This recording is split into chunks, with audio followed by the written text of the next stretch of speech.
Okay,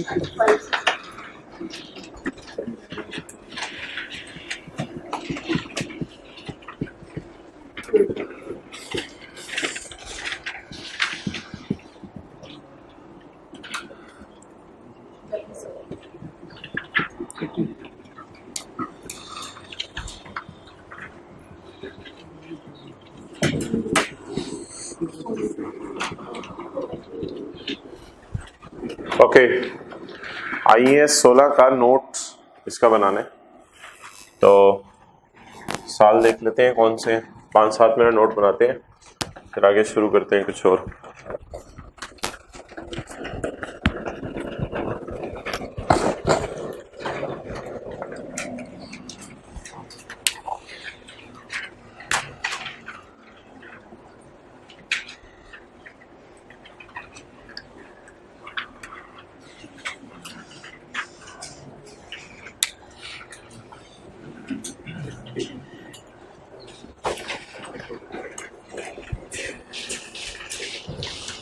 okay,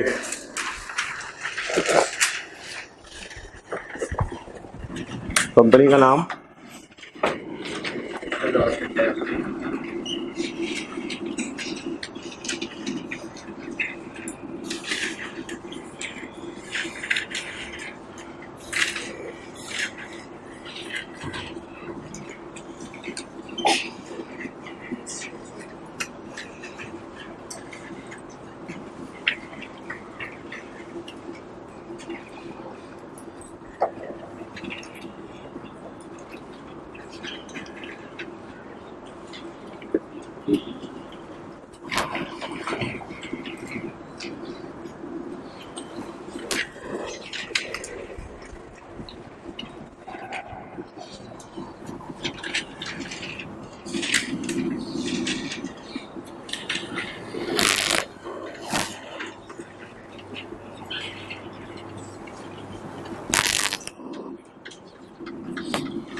okay.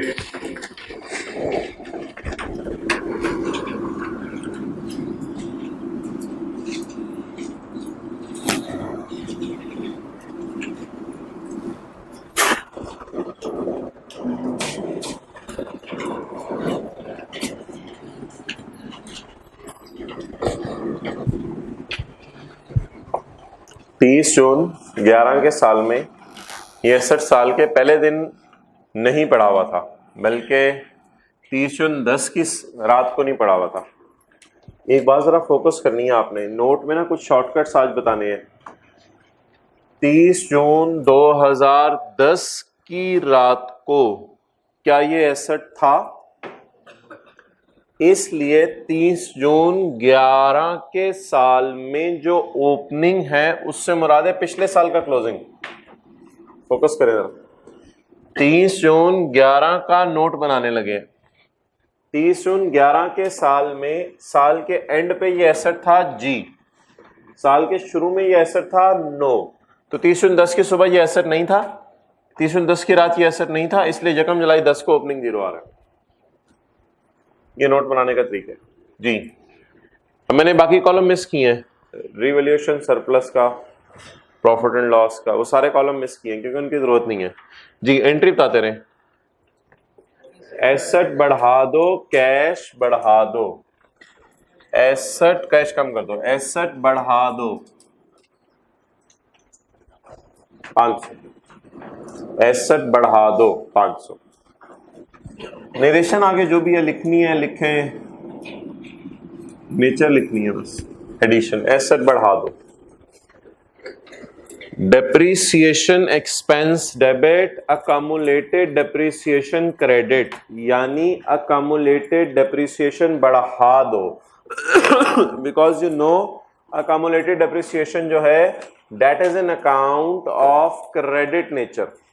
Depreciation expense debit, accumulated depreciation बढ़ाओ, accumulated depreciation बढ़ाओ। यहां ना मैं डेप्रीसिएशन एक लाइन छोड़ के लिख रहा हूं, ये भी आपको वजह पता चलेगी क्यों एक लाइन क्यों छोड़ के लिखी जा रही है। जी कितना 50, बस इट्स ओवर, पहले साल की वर्किंग्स मुकम्मल हुई।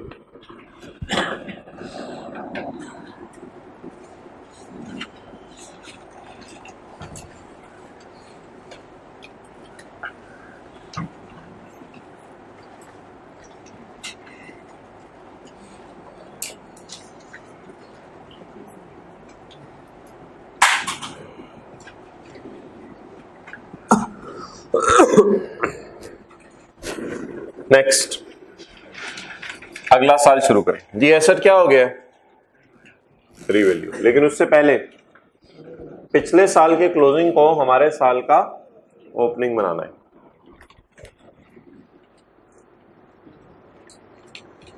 $500 - 50 450। 500 एक साल का क्लोजिंग है, ये क्या बनेगा अगले साल का ओपनिंग। 50 एक साल का क्लोजिंग है, अगले साल का ओपनिंग बनेगा। Now what we are supposed to do,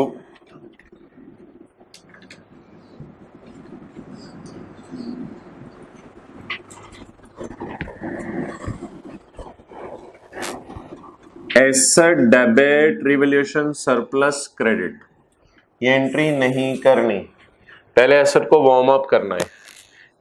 आज तक अकामुलेटेड अकाउंट में 50 का बैलेंस पड़ा है, तो accumulated depreciation debit asset credit minus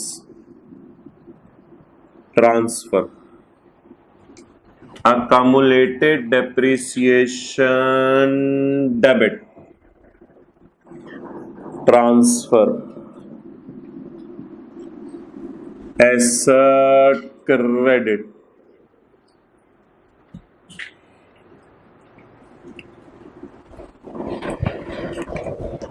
Accumulated depreciation debit, asset credit. What is the objective of this entry? इस एंट्री 50, इस एंट्री के करने के बाद एसेट अकाउंट बुक वैल्यू पे आ जाता है। 500 - 50 डेट कम्स टू 450 और अकामुलेटेड डेप्रिसिएशन अकाउंट अपनी एग्जिस्टेंस लूज कर जाता है। Accumulated depreciation debit asset credit 180 की entry, asset debit, surplus credit को छोड़ें, क्रेडिट साइड से हमें कंसर्न नहीं, एसेट डेबिट, बस एसेट डेबिट मींस एसेट बढ़ाना है। अब नेचर इसकी इधर लिखा करना है, बढ़ाना एसेट है। ये कौन सा अकाउंट चल रहा है, ये कौन सा अकाउंट है अकाउंट, तो सरप्लस क्रेडिट से हमें कंसर्न नहीं, हमें कंसर्न है एसेट डेबिट, एसेट बढ़ाओ। कितने से बढ़ा 180 जी। डेप्रिसिएशन की entry, depreciation expense debit, debit से कंसर्न नहीं, अकामुलेटेड डेप्रिसिएशन क्रेडिट, क्रेडिट से कंसर्न है, क्रेडिट बढ़ा दो।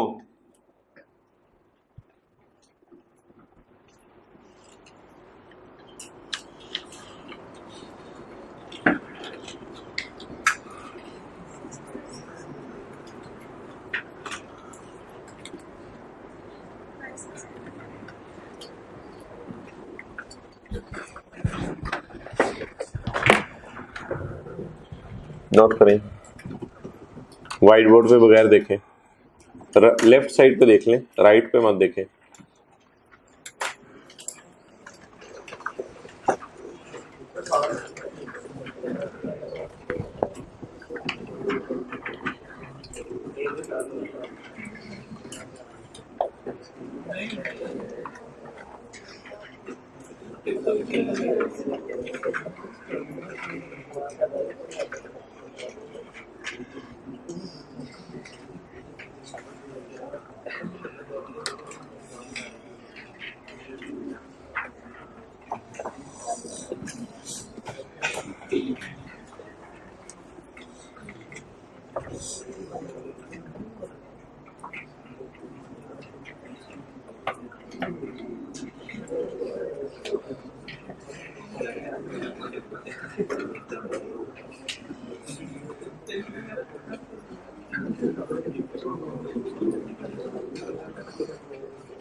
ओके,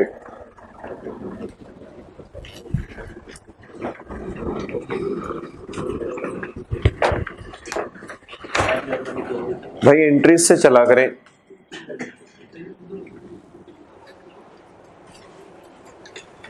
नहीं हो रही है तो अब हो गया।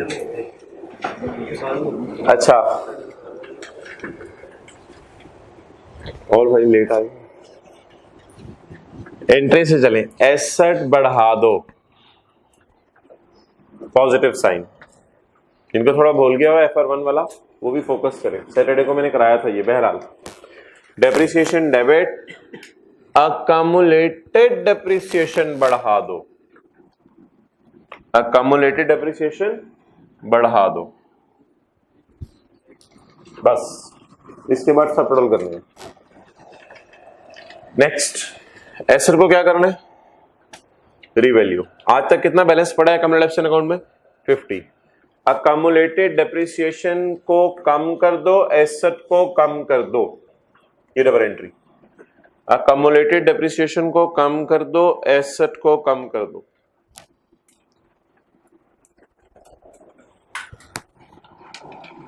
नेक्स्ट 180, एसेट बढ़ाओ, सरप्लस बढ़ाओ। सरप्लस अकाउंट में बना नहीं रहा इधर, एसेट बढ़ाओ। हाँ, नेचर में सरप्लस लिख लें, वो आपकी मर्जी है, लेकिन एसेट बढ़ाओ असल बात है। डेप्रिसिएशन बढ़ाओ ना, ये साइड हमें नहीं चाहिए। अकमुलेटेड डेप्रिसिएशन बढ़ाओ, अकमुलेटेड डेप्रिसिएशन बढ़ाओ। अब ओवरऑल आपको पता है कॉस्ट में से अकमुलेटेड माइनस होती है, ये 560 का। तीसरा और चौथा साल कर ले, कितने उन्होंने कर लिए, बाकी लोग तीसरा चौथा साल कर लें। क्लोजिंग को ओपनिंग बनाएं और एंट्रीज देख के कर लें। मैंने बताया इससे पहला कॉलम रेलिवेंट हुआ करेगा IS 16 वाला नोट बनाने के लिए।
जनरल एंट्रीज बोले जबानी, जिस एंट्री में एसेट और अकमुलेटेड डेप्रिसिएशन का लफ्ज आए उस एंट्री को पोस्ट कर दें।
ओके,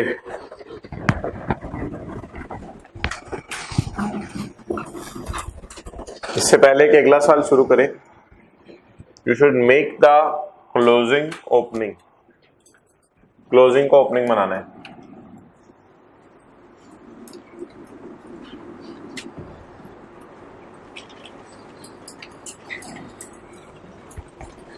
ओके, चलिए जी। नाउ यू आर इन 2013 का साल।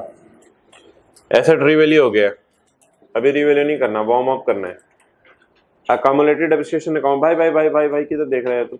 अकम्युलेटेड, हाँ जी आपको ही कह रहा हूँ। अकम्युलेटेड अकाउंट में कितने साल की डेप्रिसिएशन पड़ी है? 1 साल की। कितनी? 70। इसको कहाँ शिफ्ट कर दें? एसेट अकाउंट में। बोले, देखें देखें, ऐसे ऐसे बोला करें, देखें। अकम्युलेटेड डेप्रिसिएशन डेबिट एसेट क्रेडिट। अब बोले एसेट, बोले एसेट क्रेडिट, बोले आगे, बोले आगे छोड़े, आगे मुझे नहीं बताइए, बस एसेट क्रेडिट। कितने से?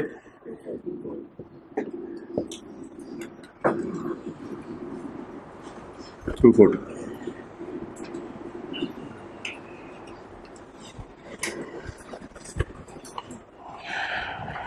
जी बोले, नहीं छोड़े, डेप्सिएशन डेबिट छोड़े, जो काम की साइड है, जो दो अकाउंट के लस, अकम्युलेटेड डेप्रिसिएशन क्रेडिट। तो एंट्री में जहां जहां एसेट और अकम्युलेटेड अकाउंट का लस आता है वो साइड हमें चाहिए। Asset debit accumulated credit. कितने से?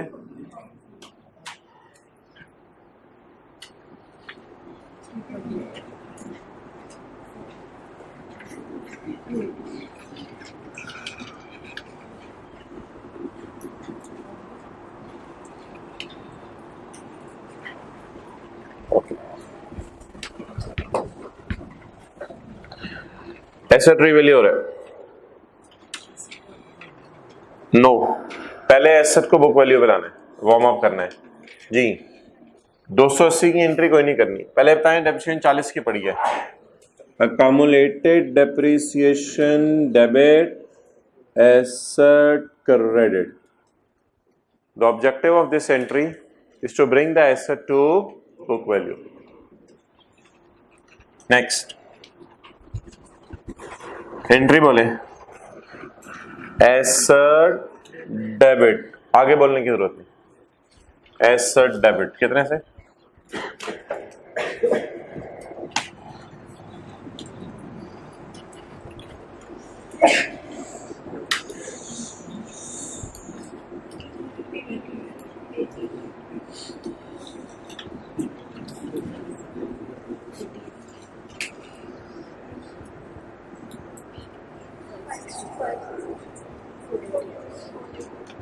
जी कितने लोगों ने इसी तरह बनाया था 30 से 14 साल?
ओके, नोटिस वन थिंग,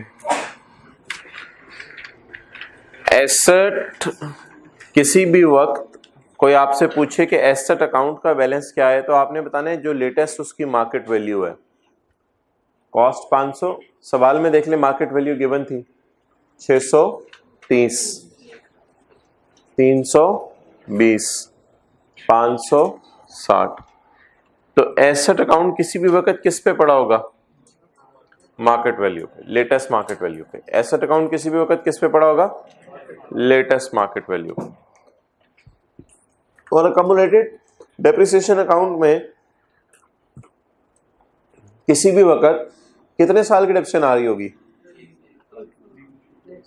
1 साल की जरूरी नहीं है, हो सकता है 2 साल पहले रिवैल्यू हुआ हो सकता है 3 साल पहले रिवैल्यू हुआ हो। तो अकम्युलेटेड डेप्रिसिएशन अकाउंट में कितने अरसे की डेप्रिसिएशन आ रही होगी? लास्ट रिवैल्यूएशन डेट से आज तक की, लास्ट रिवैल्यूएशन डेट से आज तक की डेप्रिसिएशन आ रही होगी। जब भी लास्ट रिवैल्यू है तब से लेके आज तक की डेप्रिसिएशन आ रही होगी। अब ये सारी बातें हवाई हैं, इनको जरा अप्लाई करते हैं।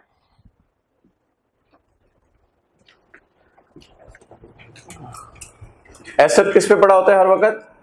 लेटेस्ट, बोले बोले कॉस्ट पे, लेटेस्ट मार्केट वैल्यू पे, लेटेस्ट मार्केट वैल्यू पे। और अकम्युलेटेड डेप्रिसिएशन अकाउंट हर वक्त किस पे पड़ा होता है? लास्ट रिवैल्यूएशन डेट से आज तक की डेप्रिसिएशन। ओके,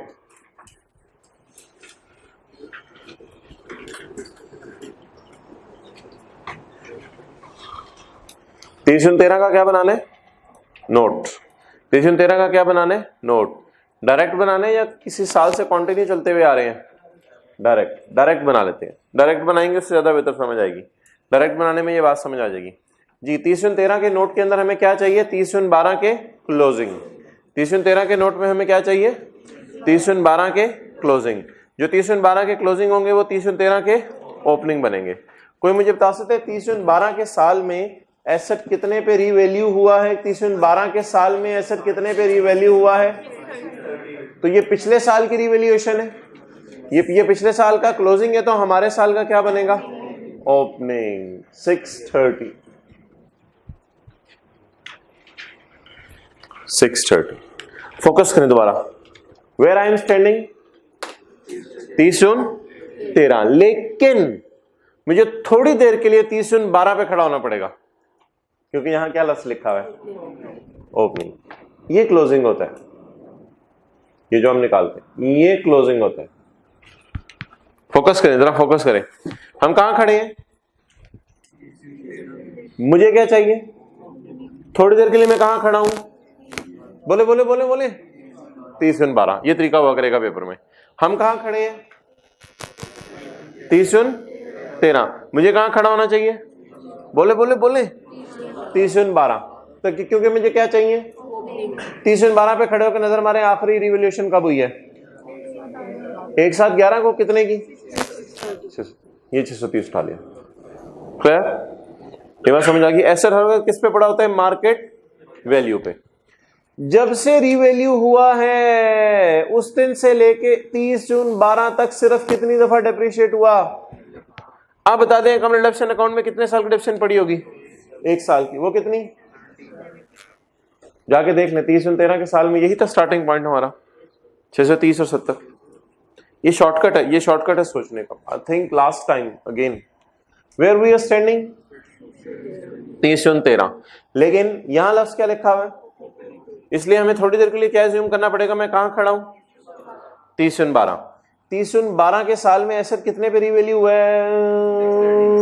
ये 630 पे। तो एसेट अकाउंट किस पे पड़ा होगा? कॉस्ट पे या 630 पे? 630 पे। अच्छा, रिवैल्यूएशन डेट सामने नजर मारे, नजर मारे, नजर मारे, कौन सी है? 1 साथ 11। मैं कहां खड़ा हूं? Opening, opening. मैं कहां खड़ा हूं? 30-12। 1 साथ 11, 30-12 में कितने साल? 1 साल की डेप्रिसिएशन बोले 70। कभी 2 साल की भी बीच में आ सकती है, अगर रिवैल्यू 2 साल पहले हुआ हो तो 1 साल की डेप्रिसिएशन 70। देखें लेकिन दोबारा लास्ट टाइम दिखा रहा हूं, पहले भी लास्ट का था। हम कहां खड़े हैं? 30-13। हमें क्या चाहिए? ओपनिंग। ओपनिंग का क्या मतलब? उसके बाद तो एंट्रीज करनी है, उसके बाद तो कुछ भी नहीं रह जाना, उसके बाद तो एंट्रीज करनी है। हमें क्या चाहिए? 30-12। 30-12 में नजर मारे कॉस्ट पे पड़ा हुआ था या मार्केट वैल्यू पे? मार्केट वैल्यू पे। कितनी मार्केट वैल्यू? 630। 630 यहां लिख लें। ये हमारे साल का ओपनिंग बन रहा है। पिछले का क्या होगा? क्लोजिंग। मैं 30-12 पे खड़ा हूं। पिछली दफा रिवैल्यू कितना अर्सा पहले हुआ है? 1 साल पहले। अब 1 साल गुजर गया। 1 साल में कितना डेप्रिशिएट हुआ? सिर्फ 70। ये पिछले साल की क्लोजिंग अकमुलेटेड डेप्रिसिएशन है, ये पिछले साल की डेप्रिसिएशन है, लेकिन हमारे साल की क्या बनेगी?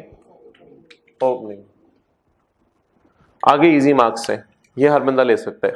ओपनिंग हो सकता है आप पेपर में गलत लिख दें, कोई आधा नंबर कट जाए ओपनिंग के गलत लिखने के, लेकिन आगे इजी मार्क्स है। इससे पहले कि मैं आगे चलूं, इस साल एसेट क्या हो रहा है? रिवैल्यू। रिवैल्यू का मतलब है कि आप ऐसा कर दें कि पहले एसेट को वार्म अप कर दें। वार्म अप करने का तरीका है, अकमुलेशन अकाउंट में जितना भी बैलेंस पड़ा हुआ है वो वहां से भी देखने की जरूरत नहीं, यहाँ ये वाला उठाया करेंगे। जितना भी बैलेंस पड़ा हुआ है इसे एसेट अकाउंट में शिफ्ट कर दें। बोले जी, अकमुलेशन डेबिट, एडिशन नहीं है कोई, एसेट क्रेडिट। नेक्स्ट 240 की एंट्री बताएं। एसेट क्रेडिट, आगे एंट्री छोड़े पर पूरी नहीं किया करनी, नोट बनाते हुए। ऐसे पहला कॉलम मैंने बताया नोट के लिए काफी है, आगे एंट्री बोले।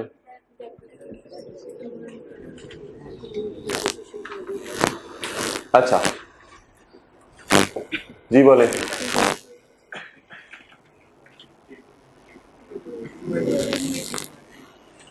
अच्छा, वी आर वेरी लकी कि ये लाइन है ना,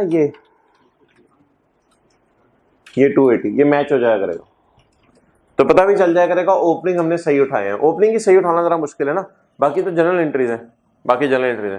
तो you can prepare the note of any year through using shortcut. Shortcut use करते हुए आप किसी भी साल का मिड में भी नोट बना सकते हैं, लेकिन उसके लिए असूल क्या पता होना जरूरी है। एसेट अकाउंट में क्या पड़ी होगी? लेटेस्ट मार्केट वैल्यू, जो बहुत पुरानी लेटेस्ट मार्केट वैल्यू। और अकमुलेशन अकाउंट में क्या पड़ी होगी? लेटेस्ट मार्केट वैल्यू की डेट से लेके आज तक की डेप्रिसिएशन, ये वहां पड़ी होगी। क्लियर? अच्छा, अब आपने ईयर एंड का जरा सवाल खोले, कल वाला ईयर एंड रिवैल्यूएशन का सॉल्यूशन खोले। सॉल्यूशन खोल लिया? जो मैंने क्लास में कराया था सवाल, रजिस्टर में उसका सॉल्यूशन खोलें। अच्छा, ईयर एंड रिवैल्यूएशन में थोड़ा सा एक ध्यान रखना है, ये देखें,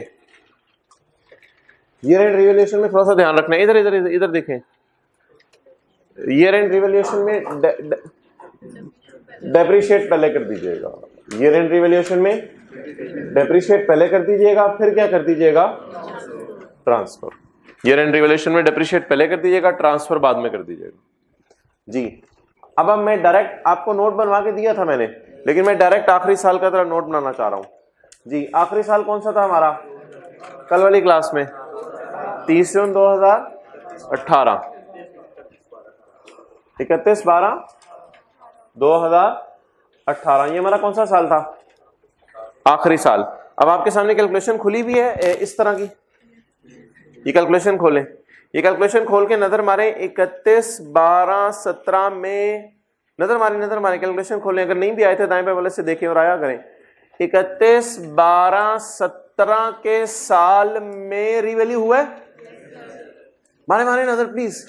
31/12/17 के साल में 18 नहीं, वी आर टॉकिंग अबाउट ना we are talking about opening. So I am standing at 31/12/17। 31/12/17 पे नजर मारे, अभी रिवैल्यू हुआ है, अभी सॉल्यूशन देख रहे हैं, अभी रिवैल्यू हुआ है कितने पे? 200 पे। ये 200 क्या आ गया? पिछले का क्लोजिंग है, ये हमारे का ओपनिंग आ गया। अच्छा, अब बता दें 31/12/17 पे खड़े होके रिवैल्यू होने के बाद 31/12/17 के साल में डेप्रिशिएट हुए? बोले 31/12/17 पे ही रिवैल्यू हो गया, 31/12/17 पे डेप्रिशिएट हुआ? क्यों नहीं डेप्रिशिएट हुआ? क्योंकि अभी एक दिन में नहीं गुजरा, इसलिए मैं ओपनिंग क्या लिखूं? और कल आपको याद आ रहा होगा, जो नोट जब हम बना रहे थे तो ओपनिंग 0 आ रहा था, क्योंकि ईयर एंड रिवैल्यूएशन में अकमुलेशन शिफ्ट हो जाती है। तो be stick on that rule, please stick on that rule. What was that rule? जो भी मैंने बताया है, एसेट किसी भी वक्त किस पे पड़ा होगा? बोले एसेट किसी भी वक्त किस पे पड़ा होगा? मार्केट वैल्यू पे। दूसरा असूल, अकमुलेशन अकाउंट में किसी भी वक्त कितना बैलेंस पड़ा होगा? लास्ट रिवैल्यूएशन डेट से जिस दिन हम खड़े हैं उस दिन तक का। Okay, now stick on that question please. उसकी वर्किंग को घूर के रखें, सामने रखें। मुझे बताएं 31, 12, 18 के साल के अंदर व्हाट विल बी ओपनिंग 31, 12, 17। अब 31, 12, 17 की तारीख पे उंगली रखें, जो सबसे आखिरी तारीख आ रही है। उंगली रख के नजर मार के बताएं लेटेस्ट रीवैल्यू कब हुआ है? अभी अभी कितने पे? आप मुझे बताइए 31, 12, 17 से लेके बैक एंड पे चले जाऊं तो कितना डेप्रिशिएट हुआ है? एक दिन में नहीं हुआ डेप्रिशिएट, क्योंकि 31, 12, 17 पे मैं खड़ा हूं और 31, 12, 17 को ही रिवैल्यू हो गया। तो what is the depreciation after revaluation? 0। तो 31, 12, 17 की रात को, क्योंकि आपको पता है 31, 12, 17 की रात को अकोमोडेशन सारी एसेट में शिफ्ट कर दी होगी, फिर ही तो रिवैल्यू किया। तो ये थोड़ा सा ध्यान रखना है। अब आगे बता दें, अगले साल की तो एंट्रीज करनी है कितने से? Debit debit clear. और कम्युनिकेशन, ये कम्युनिकेशन का क्रेडिट साइड पोस्ट हो रही है। आगे क्या एसेट हो रहा है? लेकिन रिवैल्यू से पहले वार्म अप करना है। रिवैल्यू से वार्म अप करने के लिए क्या? अकोमोडेशन डेबिट, एडिशन तो है कोई नहीं, एसेट क्रेडिट 40 से आगे बढ़े। नहीं, रिवैल्यूएशन लॉस नहीं बोले, एसेट क्रेडिट। जी कितने से? 110 जी।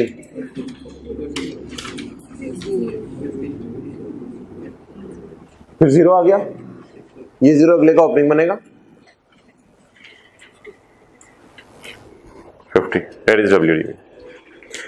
तो डायरेक्ट जो है ना, किसी भी साल पे ट्राई किया करें, डायरेक्ट भी आपका इस वर्किंग से नोट बन जाएगा।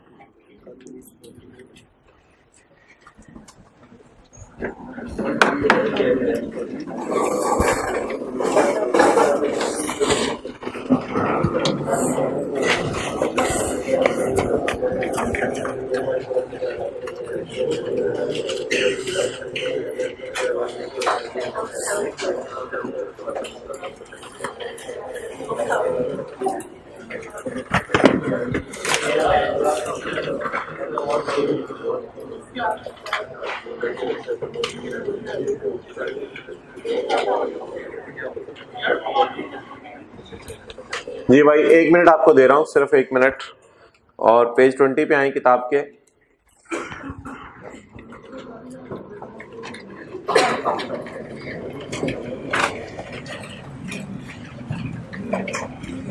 पेज 20 पे आए किताब के।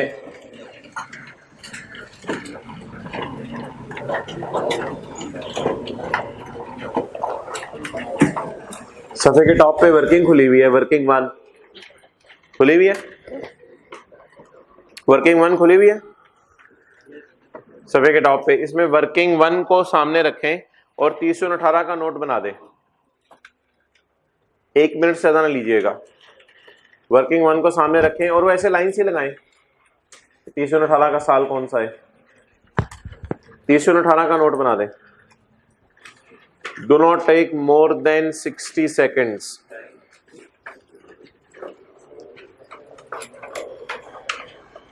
चले जी, 30/18 का नोट बताएं। किताब सामने रख के अपनी अपनी किताब लाया करें।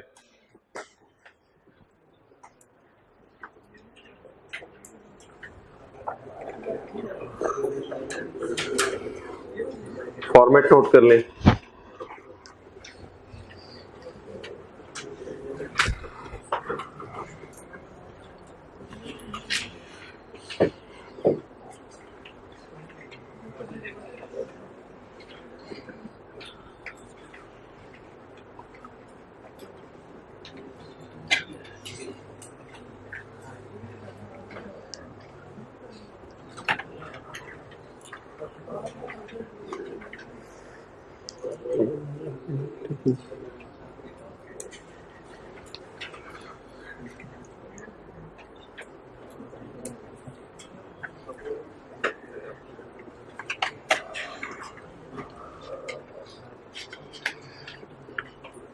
पहले ओपनिंग लिखें। ओपनिंग जरा सोच के लिखने हैं। ओपनिंग लिख लें, फिर उसके बाद जनरल एंट्रीज कर दें। भाई प्लीज हाथ रख दें। रिवैल्यूएशन सरप्लस और एसओसीआई वाले कॉलम पे हाथ रख दें। इस कॉलम का हमने क्या करना? रिवैल्यूएशन सरप्लस एसओसीआई वाले कॉलम पे रजिस्टर रख दें, हाथ रख दें। इन आखिरी दो कॉलम्स का हमने कुछ नहीं करना। नोट बनाने के लिए सिर्फ कौन सा कॉलम रेलिवेंट है? पहला वाला।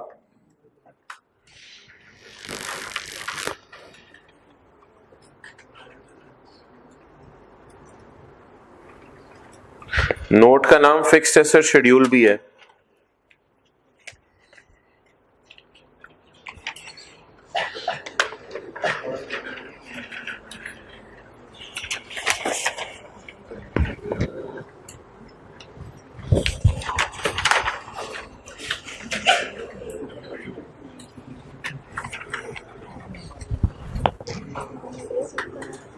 बन गया भाई, हाथ खड़ा करें। कुछ लोगों ने हाथ नहीं खड़े किए।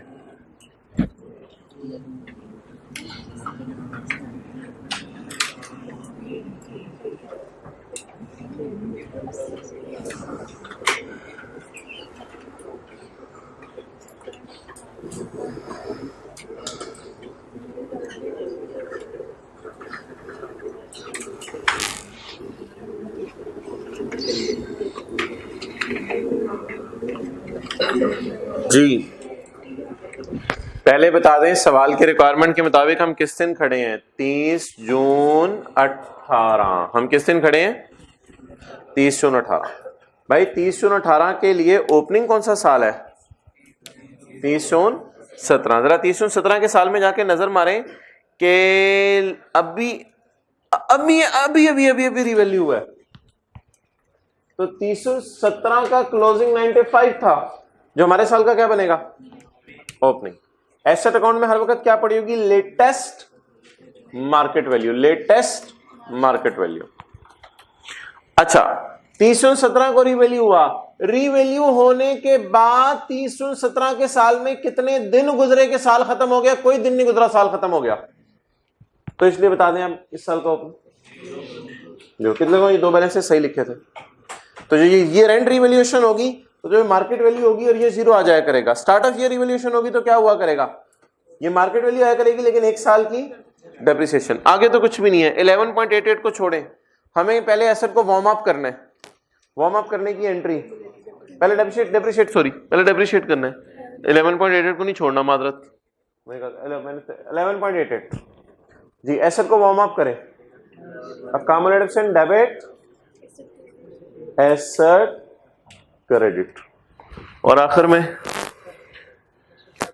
26.88 एसेट डेबिट। अब सब टोटल करके कर देना जी। कितना लोगों ने इसी तरह किया था, जरा बता दें हाथ। ओके चले भाई, बांटे आज वाले सफे।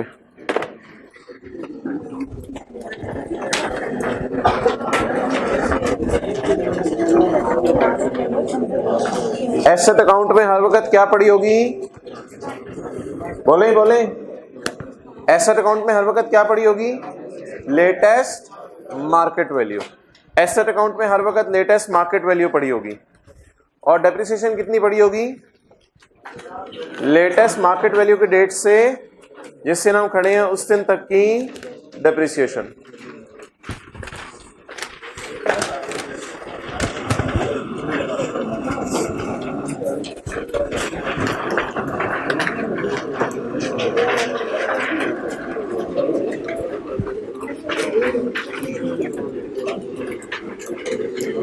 चलो, एसी का रिमोट है सर। एक 30 जून 18 के लिए 30/12/2018 के लिए हमारे पास हिस्टोरिकल कॉस्ट है। क्या चीज? हिस्टोरिकल कॉस्ट वो तो वही, वो जो सबसे ऊपर सवाल के टॉप पे आ रही है, ये वाली। हाँ, लेकिन इसका नोट से कोई ताल्लुक नहीं। रिकंसाइल भी होना होगा ना किसको? और इस वैल्यू को हिस्टोरिकल कॉस्ट से रिकंसाइल होना होगा। कर सकते हैं, लेकिन वो कोई जरूरी नहीं है। एक होता है उसकी भी, नोट का हिस्सा होता है। हाँ, नोट का हिस्सा होता है।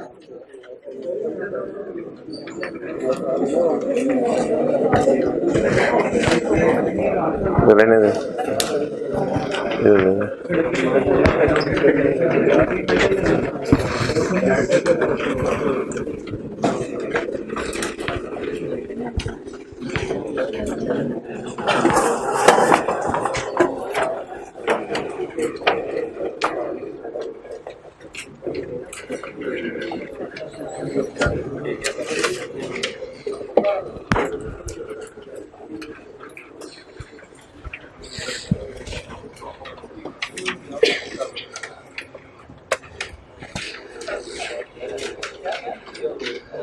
अच्छा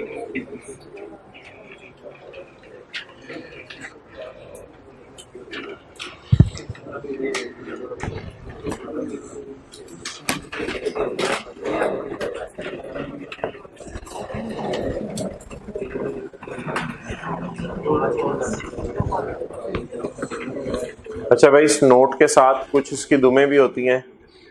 ये 9 है तो 9.1, 9.2, 9.3, 9.1, 9.2, 9.3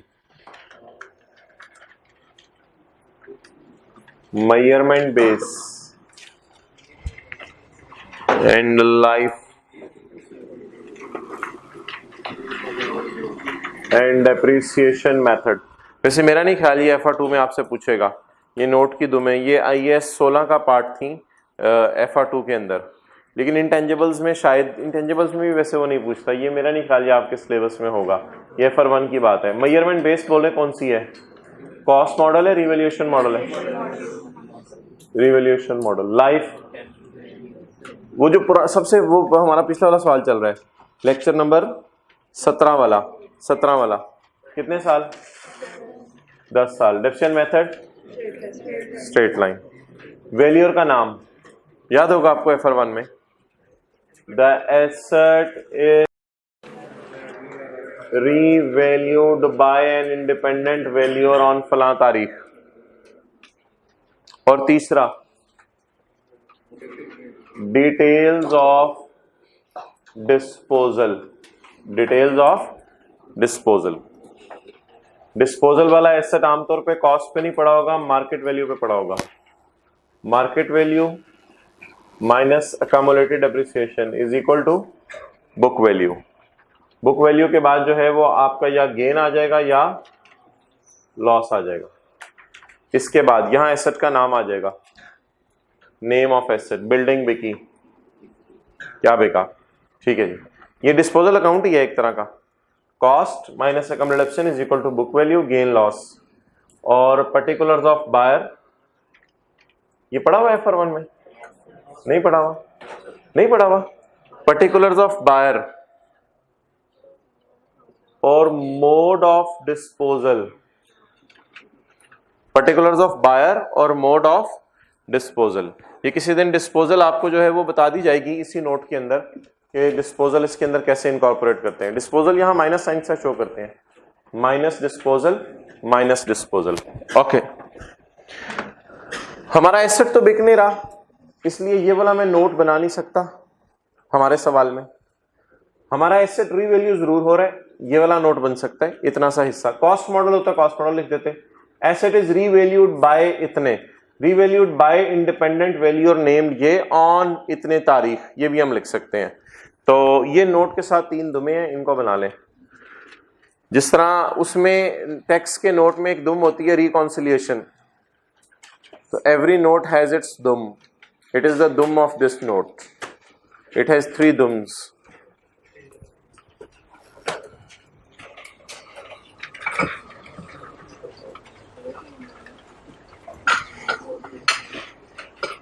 Measurement base, revaluation model, life, depreciation method.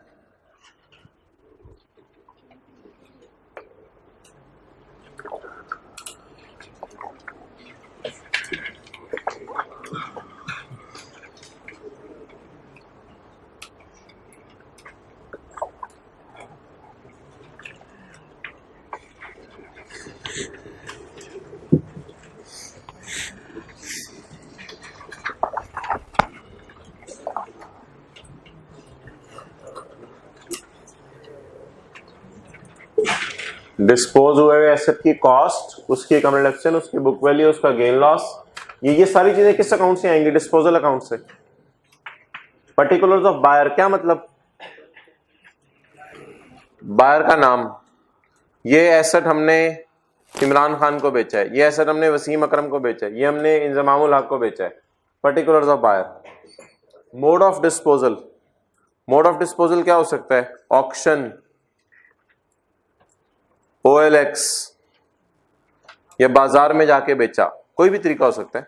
Mode of disposal, बेचने का तरीका। कैसे बेचा?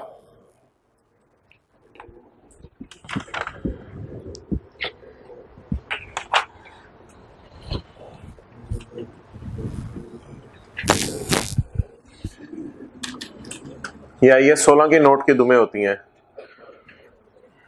जैसे ये नहीं करानी चाहिए थी आपको। FR1 में से आना तो है 7-8 नंबर का IQ अपने कहा हुआ है, लेकिन कितनी FR1 पढ़ेंगे उसके लिए? सारी FR1 पढ़ लेंगे।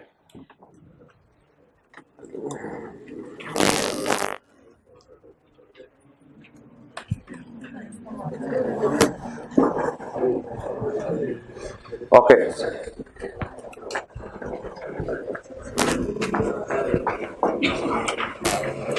चलें जी, ये सफा इसको 15-20 मिनट में खत्म करें, फिर IS 38 हमने शुरू करना है, इंटेंजिबल्स। ये सफा आया है, 3-4 MCQs करें, इसको खत्म जी। Lecture 20 questions number 1।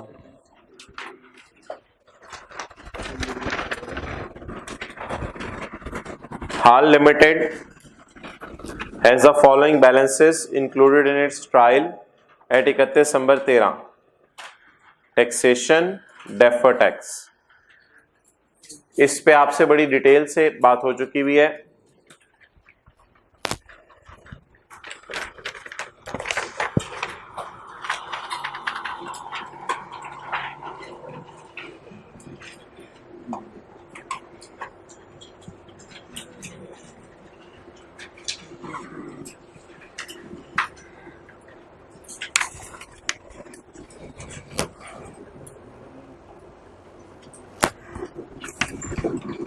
पढ़े जी सवाल। इस वक्त सारे काम छोड़ दें। HAL Limited has the following balances included in its trial balance at 31 December 13: taxation 700 debits. नीचे देखें क्या लिखा हुआ है, the taxation balance relates to an under provision from 2012। ये 2012 में हमने कम टैक्स कैलकुलेट किया था। अब बता दें इस साल टैक्स को बढ़ाएंगे, पिछले साल वाले की तो एंट्री क्या होगी? सीटी प्रायर ईयर डेबिट, सीटीपी, और जब सीटीई डेबिट होगा तो एक्सपेंस बढ़ेगा, मींस एक्सपेंस डेबिट। तो ये देख ले 700 के साथ उसने ऑलरेडी डेबिट लिखा हुआ है, 700 डेबिट। इसकी एंट्री लिखें 700 की, जो हो चुकी है, अकाउंटेंट कर चुका है। ट्रायल में नजर आने का मतलब अकाउंटेंट कर चुका है। सिर्फ 700 की बता रहा हूं, 1000 की कोई एंट्री नहीं है। 700 की एंट्री है सीटीई प्रायर ईयर डेबिट और सीटीपी क्रेडिट। ये हमारे साल, पिछले साल की गलती सही हुई है। इसके काफी डिटेल से बात हो चुकी है इस पे क्लास में जी। दोबारा बताएं, टैक्सेशन के साथ क्या लिखा हुआ? डेबिट। हमने नीचे नजर मारी, tax balance relates to come tax of 12 जी। 12 के टैक्स कम को सही कैसे करें? एक्सपेंस डेबिट पेबल, इसलिए 700 के साथ उसने डेबिट लिखा हुआ। अच्छा, अब बता दें एंट्री जो आपने की, सीटीई डेबिट, सीटीपी क्रेडिट। अब बोले एक्सपेंस बढ़ने से प्रॉफिट क्या होता है? यहां पोस्टिंग अलग तरीके से होगी, वो और तरीके से सोचना पड़ता है। एंट्री सोच ली, बोला बात, एक्सपेंस बढ़ने से प्रॉफिट क्या होता है? कम होता है। तो आपको पता है ये जो नोट है ये पीबीटी में से माइनस होता है ताकि पीएटी आ जाए। तो एक्सपेंस बढ़ने से प्रॉफिट कम होता है, कितना? 7। Okay, next. Deferred tax trial में आ रहा है 1000 का। मैंने आपको अक्सर बताया था कि ट्रायल के अंदर बहुत सी चीजें ऐसी हैं, एक दिन कुछ लोग लेट आए थे, उस दिन बात हुई थी। ट्रायल के अंदर बहुत सी चीजें ऐसी हैं जो ओपनिंग आ रही होती हैं। अकोमोडेशन अक्सर ट्रायल में ओपनिंग आ रही होती है ताकि इस साल के डिप्शन अदर इंफॉर्मेशन में देके आपसे सवाल सॉल्व करवाए। ट्रायल में रिटेन्ड अर्निंग अक्सर ओपनिंग आ रही हुआ करेंगी ताकि इस साल की सेल, कॉस्ट ऑफ सेल देके आपसे प्रॉफिट निकाल के क्लोजिंग रिटेन्ड अर्निंग निकलवाए। तो ये फाइनल अकाउंट की बातें हैं। ये जो डेफर्ड टैक्स का बैलेंस आ रहा है क्रेडिट 1000, ये ट्रायल के अंदर आ रहा है। तो मेरे भाई ये ओपनिंग हुआ करेगा। आप कहेंगे जी आपको कैसे पता चला ये ओपनिंग? क्रेडिट की वजह से ब्रॉड डाउन क्रेडिट लिख रहा हूं, ब्रॉड डाउन 1। अब आप कहेंगे आपको कैसे पता चला? ओ सॉरी 0.7 फिर छोड़ें, फिर 0.7 रहने दें। अच्छा, अब आप कहेंगे जी आपको कैसे पता चला कि ट्रायल के अंदर जो बैलेंस आ रहा है वो क्या कहते हैं, ओपनिंग बैलेंस है, अदर इंफॉर्मेशन क्लोजिंग के बारे में डेटा दे रहा है। तो जाहिर बात है फिर जो ऊपर ट्रायल में पड़ा है वो सिर्फ फिलहाल कौन सा बैलेंस होगा, opening. At for the year नहीं लिखा हुआ। At 31 number 13 director estimate that provision necessary for tax on current year profits is 4.5। ये कौन सा टैक्स है, बोले बोले बोले बोले बोले बोले बोले। The tax balance, sorry, at 13 the director estimated provision necessary for taxation on current year profits is 4.5। ये क्या है जी? तो 4.5 को अंडरलाइन करके सीटी डेबिट, सीटीपी क्रेडिट। जी अमाउंट, एक्सपेंस बढ़ने से प्रॉफिट कम हो जाता है। द बैलेंस, भाई बैलेंस क्या ओपनिंग होगा या क्लोजिंग होगा? अब बता दें, ऊपर 1000 अलग पड़ा हुआ था, नीचे बैलेंस अलग दे रहे हैं, तो फिर नीचे वाला कौन सा होगा? जो ऊपर पड़ा हुआ था वो फिर हमने अज्यूम कर लिया ओपनिंग है, तो नीचे वाला कौन सा है? The balance on deferred tax account needs to be increased by, नहीं, needs to be increased to 5.6। अगर बाय होता तो फिर वो फिगर इसमें जमा करके यहां पे लिखते। needs to be increased by होता तो फिर ये फिगर जमा करके यहां लिखते। अब ये फिगर जमा करके नहीं, अब ये कैरी डाउन डायरेक्ट दे रहे हैं। क्यों? डबल अंडरलाइन करें, क्या लिखा हुआ है? The balance on deferred tax account need to be increase to 5.6। इसको 5.6 पे ले जाएं। Which include impact of increase in property valuation, which include effect of increase in property valuation। याद आ रही है ये एंट्री? Which include, बोले बोले, which include effect of increase in property valuation. इसका मतलब है डेफर्ड टैक्स में कुछ हमारे नॉर्मल टेम्परेरी डिफरेंसेस भी हैं और कुछ वो जो हम एसेट को रिवैल्यू कर लेते हैं उसकी वजह से जो हमारा इख्तलाफ आया वो भी है। कैसे पता चला इस एंट्री के अंदर एसेट का लफ्ज आना है? जैसे कि हम पिछली क्लासों में लिखते रहे, कैसे पता चला, किस लाइन से पता चला? Which includes impact of increase इन। इसका मतलब है अब डीटीएल में डायरेक्ट हम डीटी बैलेंसिंग नहीं निकाल सकते, वी नीड एसेट। अब हमें एसेट या तो एसेट दे या डीटी दे, दो चीजें बैलेंसिंग नहीं निकाल सकते, क्योंकि आपको पता है डीटी तो आना है, डीटी तो आना है, ये तो बात पहले हो गई भी है। लेकिन क्या नई चीज आज आई, पता कैसे चली? Which include during the year hall revalue, शुक्र है डाटा दे दिया, इसका डाटा दे दिया। During the year, Hall revalued its property for the first time, resulting in a gain of 4 million. Hall revalued its property for the first time, resulting in a gain of 4 million. अब मेरे भाई, मैं आपकी आसानी के लिए सिर्फ ये कर रहा हूं, असल में सारा डाटा अवेलेबल नहीं है। आपको पता है इधर एसेट की WDV आती है,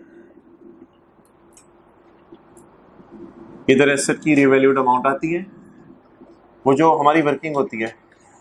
इधर रिवैल्यूएशन सरप्लस बैलेंसिंग आता है, वो जो हमारी वर्किंग होती है डेट डिस्क्रिप्शन वाली, date description, asset revaluation, surplus, loss, tax on surplus, net surplus, यही हमारी वर्किंग होती है। मुझे बता दें ये कौन सी फिगर है? ये वाली फिगर है, ऐसा ही है। मुझे नहीं पता ये रिवैल्यूड अमाउंट कितनी है, ये वाली फिगर है, कितनी है? 4,000। क्या मुझे बुक वैल्यूज अवेलेबल है? प्लीज कुछ आ गए हैं तो बोल दें यार। क्या सारे एसेट्स की बुक वैल्यूज अवेलेबल है? क्या उनकी मार्केट वैल्यू अवेलेबल है?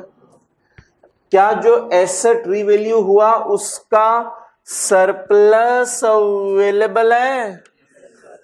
During the year hall revalued it's property resulting in a gain of, gain क्या होता है? गेन बुक वैल्यू होती है, मार्केट वैल्यू होती है, या गेन का मतलब सरप्लस होता है? ये फिगर गिवन है 4000 की, एंट्री बताएं 4000 की, सरप्लस आया, ऐसे डेबिट सरप्लस क्रेडिट, अगर टैक्स रेट ना दिया हो, अगर टैक्स रेट ना दिया हो, ऐसा डेबिट सरप्लस क्रेडिट, तो लॉस तो नहीं आया, लॉस तो नहीं आया। स्प्लिट करें इसको 30-70 में, 1200 2800, ओके। अच्छा भाई, अब this column will be dissolved, you know this column will be dissolved, so what is the entry? Asset debit, DTL credit, government को सारा 4000 दे दें या 4000 का 1200 देने, अभी कह देने डेफर करके देने जी, बोले 28। अब आप मुझे बताएं कि what will be credit in respect of this asset in DTL account. Asset account तो नहीं मांगा हमारे से, सरप्लस अकाउंट तो नहीं मांगा, डीटीएल अकाउंट बनेगा तो ये नोट पूरा होगा। आप बता दें एसेट में कितना जाएगा? 1200। So it is the working which you are supposed to note down. अच्छा, पेपर में इतना काम नहीं करना, पेपर में पता है क्या करना है? 4000 को 30% लगा देना है, बस इधर लिख देना है। ये तो मैं आपको बता रहा था हम बिगर पिक्चर में खड़े कहां हैं, बिगर पिक्चर में खड़े कहां हैं। एमसीक्यू सॉल्व करते हुए ये नहीं करना, लेकिन ये नोट कर लें जरा, फायदा होगा।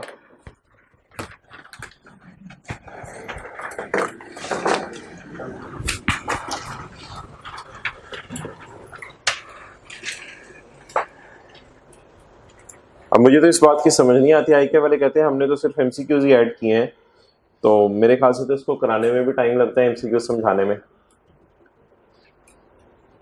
सिलेबस बढ़ गया, जाहिर बात है, एमसीक्यू करने का तरीका ही थोड़ा अलग है, डाटे को समझना पड़ता है कि डाटे में ये चीज क्या है।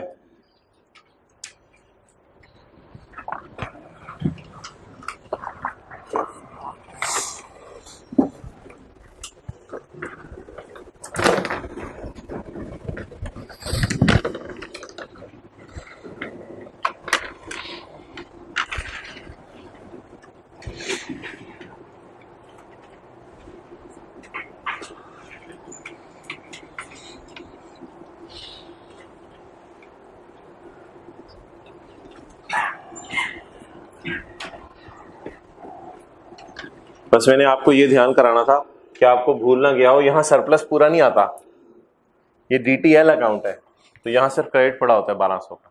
गवर्नमेंट को 4000 नहीं देना, डेफर करके 12000 देना है, 4000 में से कुछ हमारा भी हिस्सा है।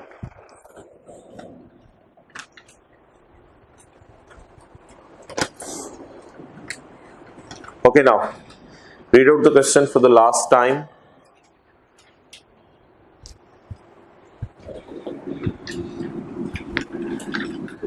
$1200 है, टेक इट हियर।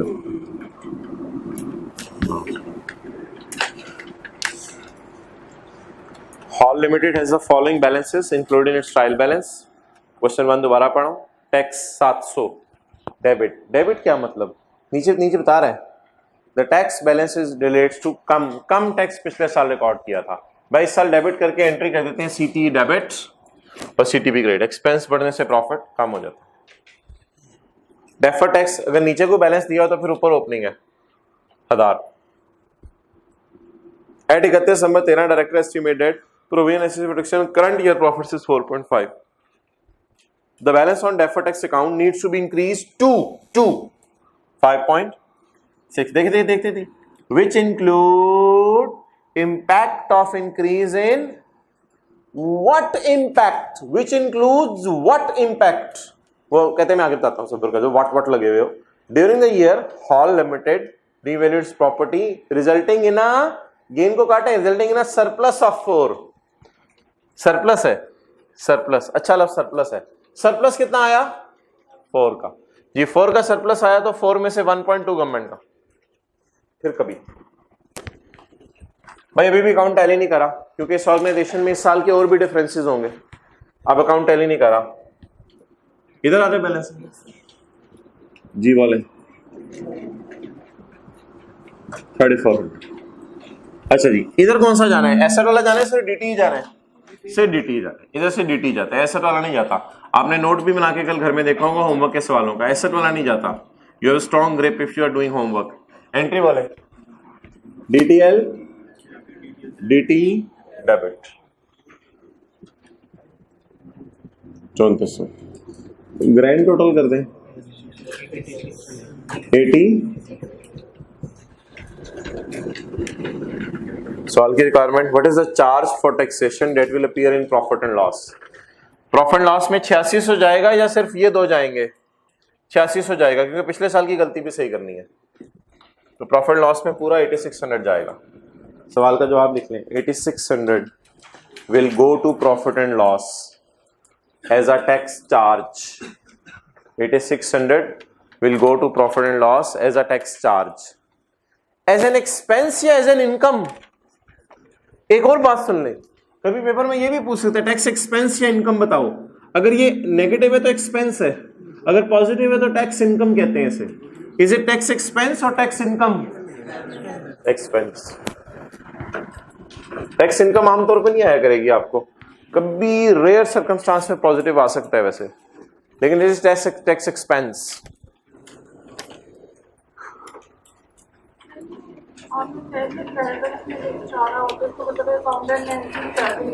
अकाउंटेंट ने एंट्री कर दी है जी, बिल्कुल।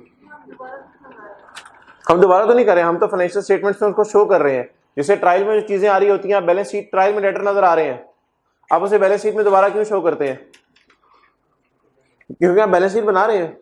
तो ट्रायल में अकाउंटेंट ने 700 शो कर दी है, तो प्रॉफिट लॉस में लाके दिखा दे। अकाउंटेंट ने तो जनरल एंट्री की है ना, तो ट्रायल में नजर आया। अकाउंटिंग साइकिल क्या है? ट्रायल के बाद क्या बनता है? Profit loss balance sheet. तो ये प्रॉफिट लॉस बना दिया हमने। ट्रायल में सेल नजर आ रही होती है, दोबारा प्रॉफिट लॉस में क्यों शो करते हैं? ट्रायल से उठा के प्रॉफिट लॉस में ले आते हैं बस। तो ट्रायल में 700 आ रहा था, हमने लाके प्रॉफिट लॉस में फेंक दिया।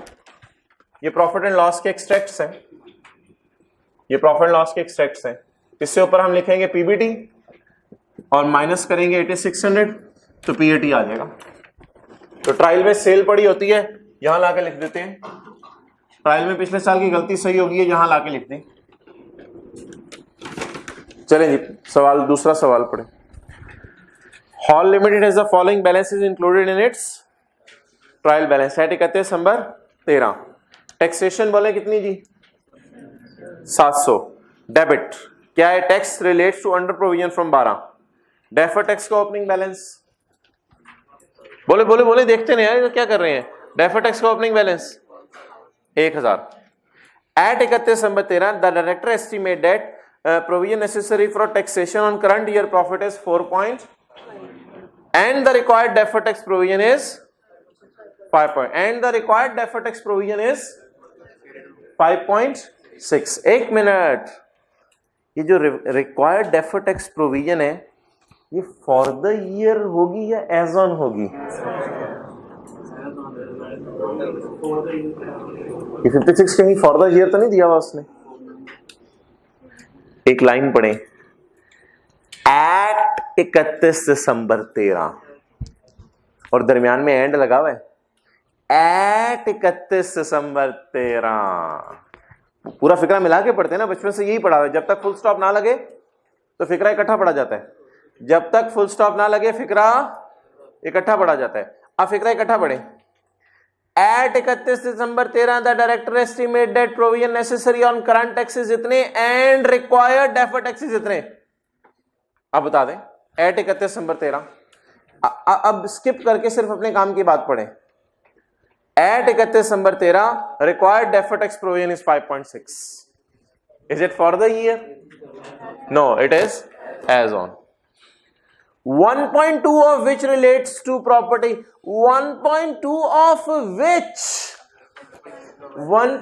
of which relates to property revaluation।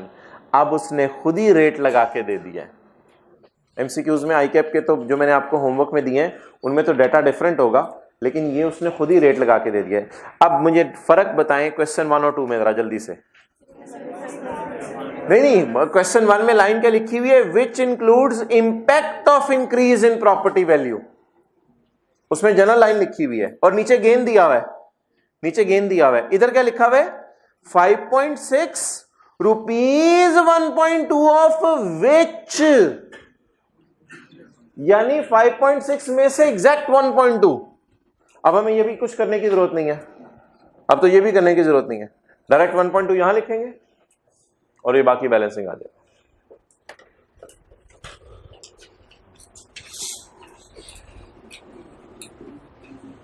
Okay,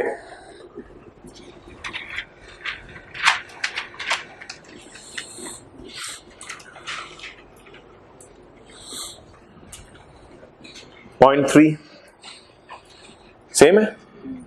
hall limited as a following balances including, देखते हैं आई के अपने थोड़ा डिफरेंट कैसे किया। 700 डेबिट, 1000 क्रेडिट, टैक्सेशन बैलेंस इतने, 31 दिसंबर 16 इतने, property was revalued during the year, giving rise to a deferred tax of 1.2। Direct ये दे दिया, बताएं गेन दिए या डायरेक्ट डेफर्ड टैक्स दिया, जल्दी बताएं, पढ़े लफ्ज क्या लिखा हुआ है। A property was revalued during the year giving rise to a gain of 1.2। बोले बोले बोले, तो फिर इस पे 30% लगाने की जरूरत है या इस पे लगा हुआ 30%? समझ आ गई बात? हाथ खड़ा करके बता दे, समझ आ गई बात? इस पे लगा हुआ या लगाने की जरूरत है? लगा हुआ है। गेन का लफ्ज लिखा हुआ है या विच डेफर्ड टैक्स का लफ्ज लिखा हुआ है? This has been included in the deferred tax provision as at 31 December 13। At 31 दिसंबर 13 में ये पड़ा हुआ है, तो ये यहां निकाल लिया, बाकी डीटी आ गया। तो ये 3 तरीके हैं जिससे आई के अपने इस कॉन्सेप्ट को टेस्ट किया है। चलें जी, चौथे सवाल का इससे कोई ताल्लुक नहीं है। चौथा सवाल छोटा सा है, इसकी रिक्वायरमेंट्स पहले पढ़ लें और फिर सवाल पढ़ें और चौथा सवाल सॉल्व कर दें। 1-2 मिनट लगाइएगा, ज़्यादा टाइम ना लगे।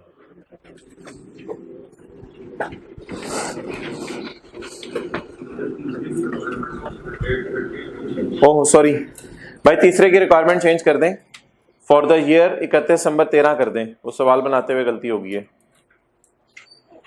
ये उसने नहीं होता, ये मैं ही होता हूँ। ये पता नहीं बच्चे किताब में, सर ये किताब वाले ने ना पता। अच्छा चलें, बहरहाल पॉइंट नंबर 4, ये में जो बहुत मेजॉरिटी बच्चे उसने ही सीखा बोलते हैं वैसे। ये पॉइंट नंबर 4 करें।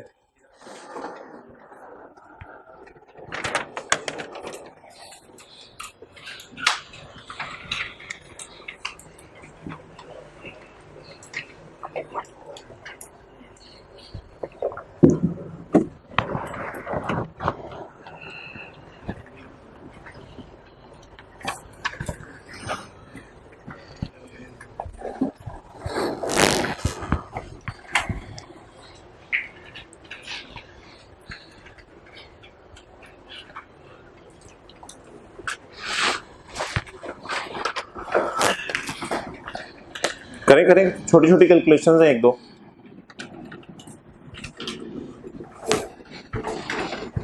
ये एक नंबर का आना है पेपर में और आप इसी को याद किए जा रहे हैं। कह रहे होंगे चुप कर जाए, हम कर लें जरा।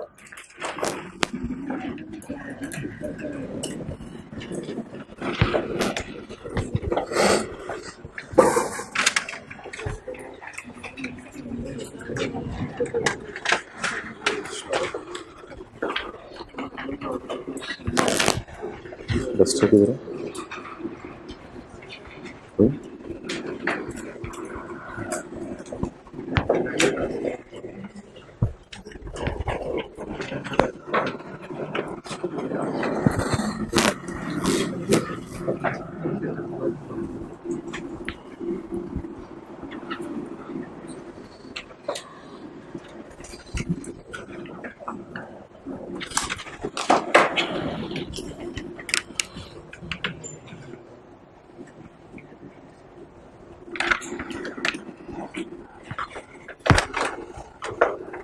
ओके पढ़ें जी।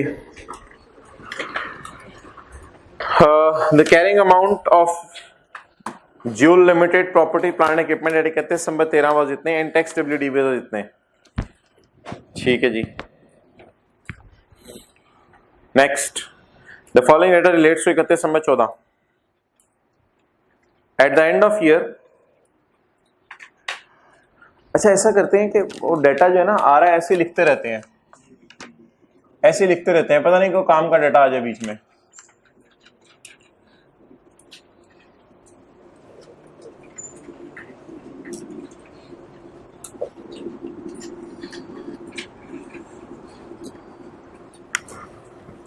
PPE.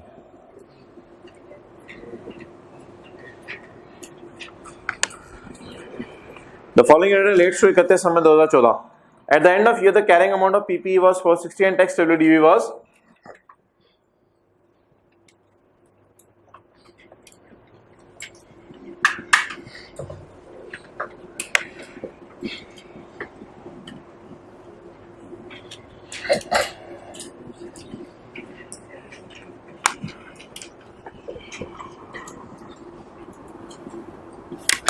okay. During the year, some items were revalued by 90. By 90. ये 4000 जैसी फिगर है ना, ये मार्केट वैल्यू नहीं है. By 90 सरप्लस है, ये डायरेक्ट सरप्लस दिया. Some items were revalued by 90. Upward downward, upward ही होगा फिर. Some items were revalued by 90. Revalue उनको 90 से कर दिया. No items had previously been required revaluation. पिछले सालों में कोई रिवैल्यूएशन नहीं. आखिरी लाइन बड़ी इंपॉर्टेंट है, ये हमने आज तक अप्लाई की थी, पढ़ी नहीं थी कभी.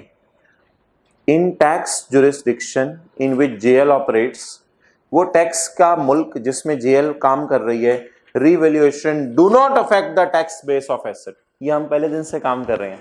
कहते हैं रिवैल्यू होने से एसेट की टैक्स डब्ल्यूडीवी पे कोई फर्क नहीं पड़ता. और आपने देखा होगा टैक्स वालों की नजर में हमने डेप्रिशिएट होमवर्क के 2 सवालों में किया है कल, और उसमें cost minus depreciate minus depreciate minus depreciate. Tax वाले डेप्रिशिएट को नहीं मानते और रिवैल्यूएशन को नहीं मानते. Gain due to revaluation are taxable on, बल्कि अगर एसेट के रिवैल्यू होने पे गेन आएगा तो टैक्स वाले कहते हैं हमें इस पर टैक्स नहीं चाहिए जब तक आप एसेट को बेच ना दो. तो यही बात पहले दिन से हम कर रहे हैं. इस बात को डबल अंडरलाइन कर लें, ये वो रूल है जो टैक्स वालों का है. जैसे आपने एक रूल पढ़ा होगा एक जगह, tax authorities allow warranty to be deducted when paid. Tax authorities allow bad debt to be deducted when actually incurred. उसी तरह आज फर्स्ट टाइम आईकेप की किताब से आपको टैक्स वालों का रूल पता चला. पढ़े ये रूल क्या है. इन tax jurisdiction in which JL operates, revaluation of asset do not affect the tax base. यानी टैक्स वालों की वैल्यू नहीं बढ़ती इसकी वजह से. और टैक्सेबल प्रॉफिट भी नहीं बढ़ते. यानी सरप्लस प्रॉफिट में ऐड करके सरप्लस पे टैक्स दो. करंट टैक्स में कभी हमने सरप्लस का लफ्ज ऐड नहीं किया.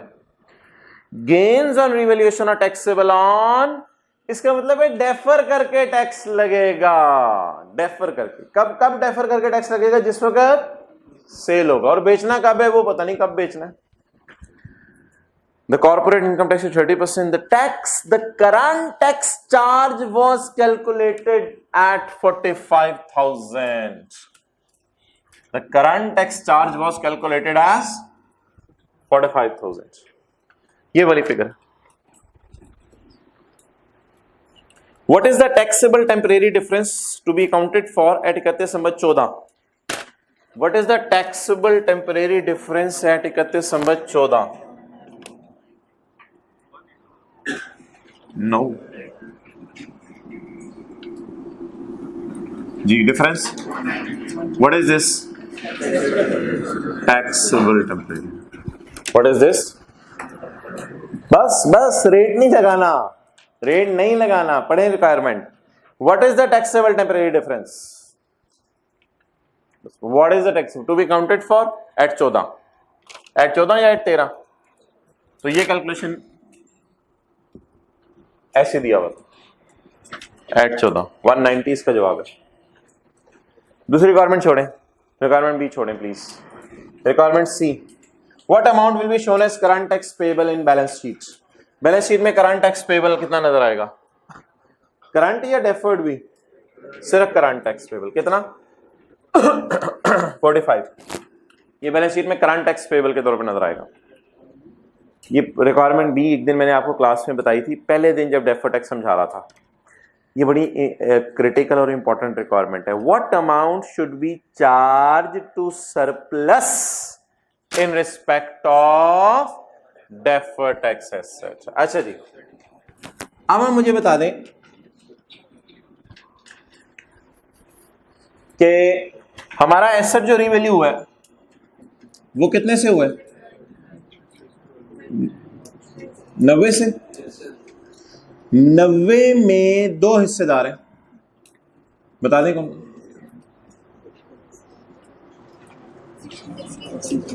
63। अगर आप FR1 की क्लास में होते और टैक्स रेट ना दिया होता तो FR1 की क्लास में आप 90 की एंट्री क्या करते? ऐसा डेबिट टैक्स आने की वजह से आपने सरप्लस को कितना कम किया? सरप्लस आता कितना अगर टैक्स ना होता? टैक्स आने की वजह से सरप्लस कितना हुआ? सरप्लस कितना कम हो गया टैक्स की वजह से? 27। तो it is the one of difficult requirement in the question bank. इसके अलावा कोई रिक्वायरमेंट डिफिकल्ट नहीं थी। रिक्वायरमेंट की English is very tough. What amount should be charged to surplus in respect of? Surplus को कितना चार्ज करोगे डेफर्ड टैक्स की मद में? सरप्लस आम हालात में कितना आता? कितना चार्ज किया तो उससे फर्क पड़ गया? 27। तो सरप्लस को लिखें 27 इज चार्ज्ड टू सरप्लस।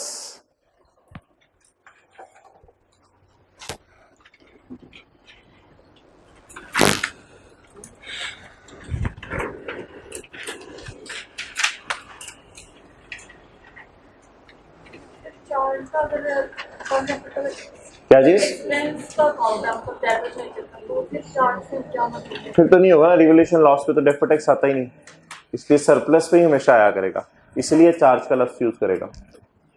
अगर भी एक्सपेंस को हमको चार्ज करना कह रहे, इसका मतलब पॉजिटिव है ना? भाई मिसाल के तौर पे वो आपको कह दे repair of 10,000 is to be charge to repair account, इसका मतलब है रिपेयर अकाउंट में ले जाएं। सरप्लस किस नेचर का अकाउंट है? क्रेडिट नेचर का अकाउंट है। This amount is to be charge to surplus, यानी सरप्लस को डेबिट, मैंने कहा था इस एंट्री को दो तरीके हैं करने के, asset debit, revaluation surplus credit. ये मैंने करके मिटा दी थी, फिर मैंने कहा था सरप्लस पूरा रिकॉर्ड कर लें, फिर ख्याल है ओ हो नहीं, इस सरप्लस में तो किसी और का भी हिस्सा है। रिवैल्यूएशन सरप्लस डेबिट और DTL क्रेडिट। व्हाट अमाउंट, अच्छा चार्ज का लफ्ज ना खर्चे के लिए आमतौर पे आता है। What amount is to be taken to surplus if no tax 90। यहां चार्ज का लफ्ज नहीं यूज हो सकता क्योंकि ये क्रेडिट नेचर के इनकम के लिए कभी चार्ज का लफ्ज यूज नहीं होता, हमेशा एक्सपेंस के लिए चार्ज का लफ्ज यूज होता है। अब ये एक्सपेंस आपको पता था DTE में जाता था, लेकिन DTE को चार्ज करने की बजाय हम किसको चार्ज कर रहे हैं? प्लीज ये एंट्री याद है मैंने कराई थी इस तरह, ऐसे debit surplus credit, DTE debit DTL credit. फिर इसके बाद अगली बात आपको याद होगी की थी, वो किसको याद है? अगली बात DTE डेबिट DTL क्रेडिट। मैंने क्या कहा था? DTE क्यों नहीं डेबिट करना? याद आ जाएगा अभी बोल। क्योंकि हम सरप्लस को प्रॉफिट एंड लॉस से बाहर रिकॉर्ड कर रहे हैं, तो उसका टैक्स प्रॉफिट एंड लॉस में क्यों रिकॉर्ड करें? आप कितने मन में याद है ये बात? DTE को हमने प्रॉफिट एंड लॉस में नहीं लेके जाना। अब DTE की बजाय क्या लफ्ज यूज कर लिया? सरप्लस। तो what amount should be taken to surplus? 90।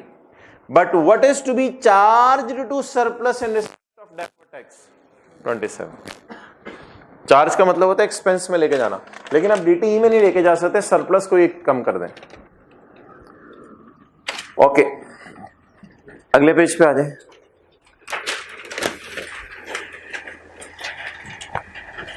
भाई ये कैश फ्लो का सवाल है। कैश फ्लो आपने डेफर्ड टैक्स के साथ पढ़ी हुई है? कैश फ्लो डेफर्ड टैक्स के, कैश फ्लो करंट टैक्स के साथ पढ़ी हुई है? करंट टैक्स के साथ वो तो पढ़ी हुई है, करंट टैक्स के साथ पढ़ी हुई है। अच्छा कैश फ्लो में आपको पता है 2 सालों की बैलेंस शीट दी होती है, किन लोगों को याद आ रहा है? कैश फ्लो में 2 सालों की बैलेंस शीट दी होती है। ये डेटा दिया हुआ है, इससे मैं 2 टी अकाउंट खोलने लगा हूं, डेफर्ड टैक्स का भी खोलने लगा हूं, आज करंट टैक्स का टी अकाउंट में पहली दफा आपके सामने खोलने लगा हूं। डेफर्ड टैक्स का भी टी अकाउंट खोलने लगा हूं, करंट टैक्स का भी टी अकाउंट खोलने लगा हूं। और आपने मुझे बताना है कैश फ्लो में टैक्स पेड कहां जाएगा। अच्छा मुझे बता दें टैक्स, कैश फ्लो में टैक्स पेड कहां जाता था? सबसे पहले कैश फ्लो में कौन सी एक्टिविटीज होती थी? ऑपरेटिंग, दूसरी और तीसरी। टैक्स पेड कहां जाता था?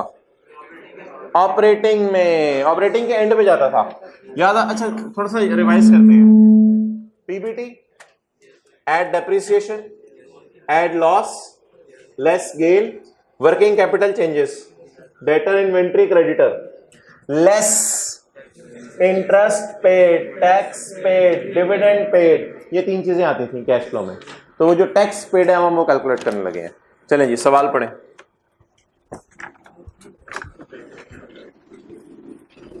कैश फ्लो के लिए क्या बनाना जरूरी होता था? T count. सवाल की रिक्वायरमेंट पढ़ ली। कैसे पता चला कैश फ्लो का सवाल है? व्हाट अमाउंट, बोले बोले, what amount of tax was paid during the year. ये FR1 में आपके सिलेबस में कैश फ्लो, इसकी वजह से सवाल डाला हुआ है, वरना ये सवाल हमारे FR2 के सिलेबस का नहीं है कैश फ्लो बनाना। The balance sheet of Nitrogen Limited include the following extracts. जी भाई DTL अकाउंट बनवाए।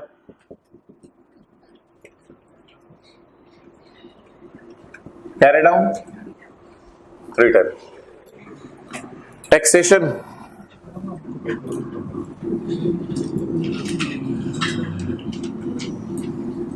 टैक्स पेबल कह दे, करंट टैक्स पेबल, जो मर्जी नाम रखने। Brought down, carried out 130। The tax charge in the profit and loss is 270। सारे देखें, the tax charge in the profit and loss is 270। चलें जी पूरा कर दें आप। सवाल का डाटा मैंने नोट कर दिया है, इधर फिगर्स निकालें, इधर निकालें, इधर निकालें। चलें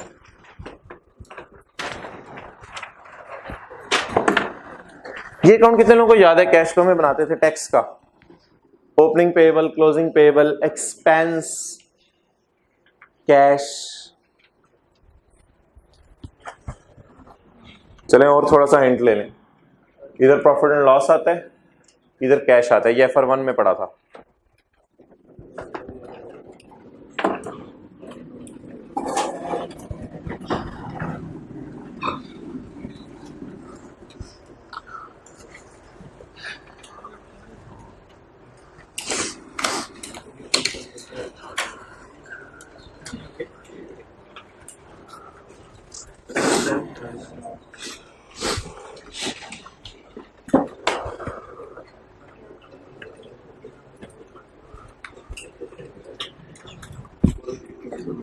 कैश पेड बता दें कितना आ रहा है?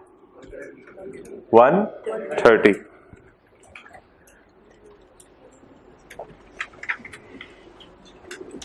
बहुत अच्छी बात है जो लोग व्हाइट बोर्ड पे देखे बगैर सवाल से नोट करते हैं दोबारा। यानी टी काउंट उन्होंने व्हाइट बोर्ड से देख के नहीं बनाए, सवाल से डेटा देख के बनाए हैं।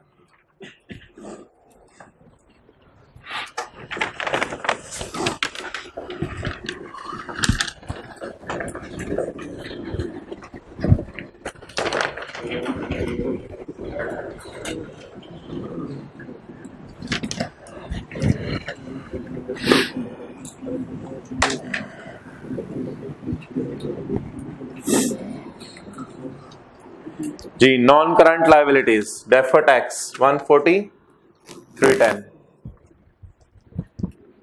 Taxation current liabilities 160 130, the tax charge in profit and loss. Profit and loss क्या ये करंट है, डेफर्ड है या प्रॉफिट एंड लॉस है? प्रॉफिट एंड लॉस में तो पूरा आता है, करंट भी पड़ा होता है और उसमें डेफर्ड भी पड़ा होता है। ओके अब भाई ये जो अकाउंट बनता है, आप पूछेंगे ये कैसा है, तो मैं कह दूंगा हमने एक्रूअल्स प्री पेमेंट्स रिवाइज की थी IAS 12 में। उस दिन मैंने कह दिया था आपको एक तारीखी बात कि हर एक्सपेंस का अकाउंट और हर इनकम का अकाउंट कैसे बनता है। शायद आपको याद हो मैंने कहा था हर एक्सपेंस का अकाउंट ऐसे बनता है, opening payable, closing payable, P&L आप कहते थे इधर आता है, और एक्सपेंस डेबिट कैश क्रेडिट। तो इसको टैक्सेशन का अकाउंट कह दें, टैक्स पेएबल का अकाउंट कह दें, और कोई भी पेएबल क्रेडिटर से मिलता जुलता अकाउंट होता है। एक बात और याद रखिएगा, कोई भी पेएबल क्रेडिटर से मिलता जुलता अकाउंट होता है। Opening creditor plus purchases from profit and loss minus cash is equal to closing payable. कोई भी पेएबल क्रेडिटर से मिलता जुलता अकाउंट होता है। Opening payable plus purchases from profit and loss minus cash is equal to closing.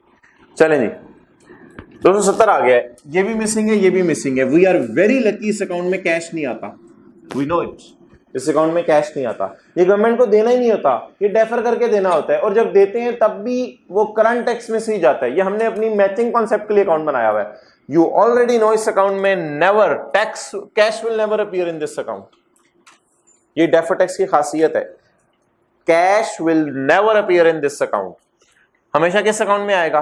Current tax के, जो government को देना है, जो गवर्नमेंट को देना है, ये गवर्नमेंट को नहीं देना। ओके, अब बोलें जी ये भी मिसिंग है, ये भी मिसिंग है, ये भी मिसिंग है। मेरे ख्याल से ये मिसिंग निकाल लेते हैं, उसको यहां पुट कर देंगे, फिर ये खुद ही आ जाएगी। चलें, इसमें 2 मिसिंग है, इसमें 1 मिसिंग है। कौन सा अकाउंट पहले पूरा करें? कैश फ्लो पढ़िए हुआ आपने, जिसमें 1 मिसिंग है, 170। Entry time, DTL debit, sorry DTL credit, DTE debit. Expense बढ़ने से प्रॉफिट कम हो जाता है, कितना? 170 जी। सीटीई ये कहां पे है? प्रॉफिट एंड लॉस में। सीटीई कितना? देखते नहीं इधर, देखते नहीं इधर, देखते नहीं इधर। 170 जमा 100, 270। पे कौन सा होता है, डेफर या करंट? तो डेफर करके पे होना, करंट टैक्स पे होते। बैलेंसिंग 130। आंसर लिख लें, कैश पेड इज 130। क्या? फिर हो ही नहीं सकता था, फिर हो नहीं सकता था।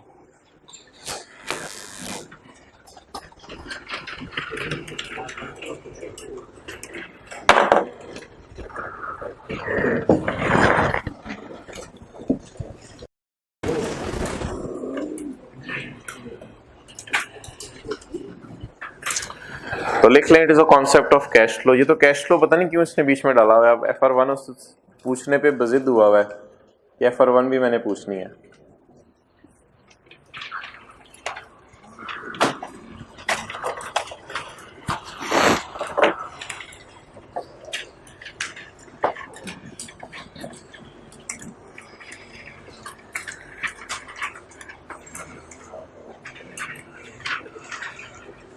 ओके, इसी सफे के ऊपर लिखें ऑफसेटिंग, ऑफसेटिंग, ऑफसेटिंग, OFFSCTTING, इंग। IS 38 कल शुरू करेंगे। ऑफसेटिंग,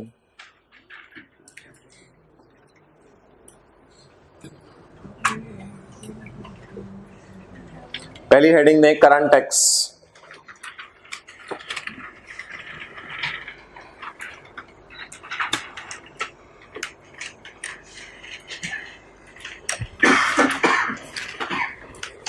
अ कंपनी, लिखें आगे, बिल्कुल एक नया कॉन्सेप्ट दे रहा हूं। A company can offset current tax assets and liabilities. A company can offset current tax assets and liabilities if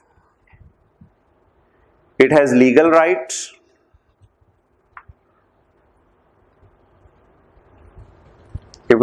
right and it has intention, and number 2, it has intention to do so. If it has legal right and if it has intention to do so. कितनी शर्तें हैं जी offset करने की? 2 शर्तें। अच्छा, offsetting जिंदगी में आपने कहां पढ़ी हुई है? आपने पढ़ी हुई है ऑफसेटिंग, आपने इंट्रो में पढ़ी थी offsetting. Contra entry, Contra entry आपने पढ़ी हुई है ऑफसेटिंग। उसी बंदे से पैसे लेने हैं, उसी को पैसे देने हैं, और उस बंदे से तारीखें तय नहीं हुई कि फलां दिन को देने हैं, फलां को लेने हैं। तो फिर उसके पास गए, उससे कहा भाई नेट सेटल कर लेते हैं, नेट सेटल कर लेते हैं। It is called as offsetting. अच्छा, ये मिसाल सामने खुली हुई है, यहीं से बता देता हूं। ये करंट टैक्स पेबल इस वक्त कितना आ रहा है हमारा क्लोजिंग? 130।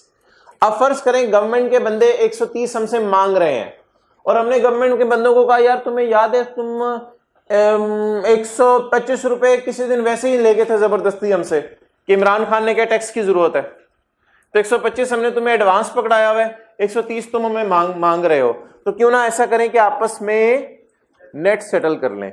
जिन्होंने टैक्स पढ़ा हुआ है दे नो कि टैक्स ऑलरेडी गवर्नमेंट वाले ले जाते हैं, सैलरी पे टैक्स ले जाते हैं। जिन्होंने टैक्स पढ़ा हुआ है गवर्नमेंट वाले डिविडेंड पे आकर टैक्स ले जाते हैं। तो गवर्नमेंट वाले क्या टैक्सेस पेएबल करने के लिए साल के एंड का वेट करते हैं या साल के बीच में भी ले जाते हैं? तो अगर गवर्नमेंट वाले साल के बीच में हमसे टैक्स ले गए हैं और साल के एंड पे हम गवर्नमेंट को पेएबल लायबल फील कर रहे हैं, तो क्या उस पेएबल और एसेट को आपस में नेट किया जा सकता है? शर्तें बता दें कितनी है? 2। पहली शर्त, लीगल राइट क्या लॉ में लिखा हुआ है कि सेट ऑफ करने की इजाजत है? उस लॉ में लिखा हुआ है कि सेट ऑफ करने की। Company law income tax law खोल के देखें उस मुल्क का, उसमें लिखा हुआ है कि अगर गवर्नमेंट को आपने एडवांस टैक्स जमा कराया हुआ है तो साल के आखिर में पेएबल को उससे क्या कर ले, बोले नेट कर ले। अगर लॉ में लिखा हुआ है। दूसरी शर्त भी है एक, और हमारी इंटेंशन भी क्या है कि जब हम पे करने जाएंगे तो हम गवर्नमेंट को क्या कहेंगे, याद करो थोड़ा सा तुम्हें पहले पे कर दिया हो, तो तुम्हें क्या करके पे करें, नेट करके पे करें। चलें जी, अगली बात,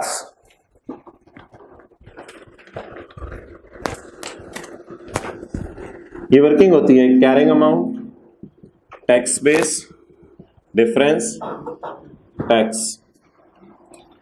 इसमें आपको पता है 50 रुपए का टीटीडी आता है और 30 रुपए का डीटीडी आता है। कोई भी वजह होती है, इधर फिक्स्ड एसेट होती है, प्रोविजन फॉर डाउटफुल डेट होता है, वारंटी होता है, हम इसे ऑफसेट करते हैं, it is offsetting, but it is not offsetting of current tax, it is offsetting of deferred tax. और आपको पता है एंड पे हम 20 पे लगाते हैं rate. What is this? This is offsetting. Offsetting of what? We are offsetting the DTD with TTD, we are offsetting, हम आपस में नेट कर रहे हैं। क्या इसकी इजाजत है? जी बिल्कुल, 2 शर्तें पूरी कर दें इसकी भी इजाजत है। वो 2 शर्तें सुन लिखें। अब अगली हेडिंग दें, अगली हेडिंग क्या देंगे? डेफर्ड टैक्स में ऑफसेटिंग अलाउड है या नहीं?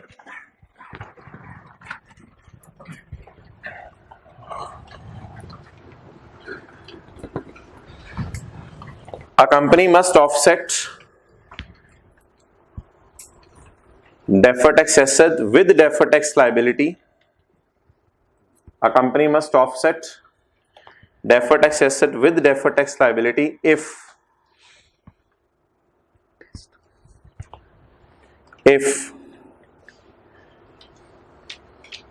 it has legal right